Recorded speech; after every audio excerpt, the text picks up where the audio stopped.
चुनाव शुरू होने से पहले ही कहा था कि जेडीयू लगभग 80 सीटों पर चुनाव जीतेगा। नीतीश कुमार के करिश्माई नेतृत्व के चलते ये संभव हो सका है। कल तेजस्वी यादव का जो बयान आया उस पर भी प्रतिक्रिया आपकी चाहेंगे। उन्होंने तो लगातार ये दावा भी किया था कि महागठबंधन की जीत होगी, तमाम तरह की बातें भी कही जा रही थी। आरजेडी प्लस कभी कहते हैं कि हम चुनाव में बम्पर जीतेंगे, नतीजे आते देखकर वो कहते हैं कि चुनाव आयोग की गड़बड़ है, ईवीएम की गड़बड़ है, एसआईआर की गड़बड़ है। एसआईआर का क्योंकि आपने जिक्र किया, तो हम मणिकम टैगोर हो या उदित राज हो, 65 नहीं, मैं इन लोगों के बयान को और वक्तव्य को ज़्यादा तरजीह नहीं देता।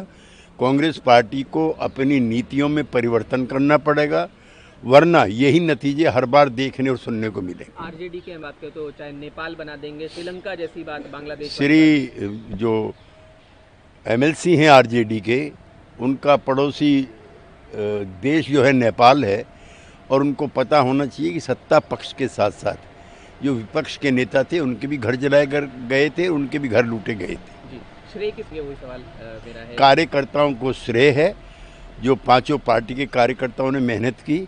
चेहरा नीतीश जी का था जो बहुत आकर्षक और मनमोहक था। इस बात को लेकर भी कई बार पहले तो अगर हम मुख्यमंत्री महागठबंधन की तरफ से बात करें तो नहीं क्लियर हो रहा था, फिर बाद में क्लियर हुआ, और फिर नीतीश जी को लेकर भी तमाम चीजें जो नीतीश जी को नेता जनता ने चुन रखा था।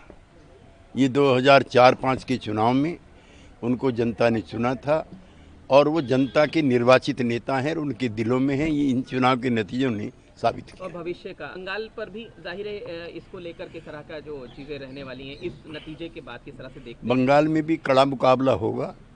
टीएमसी की वहाँ कई बार से सरकार।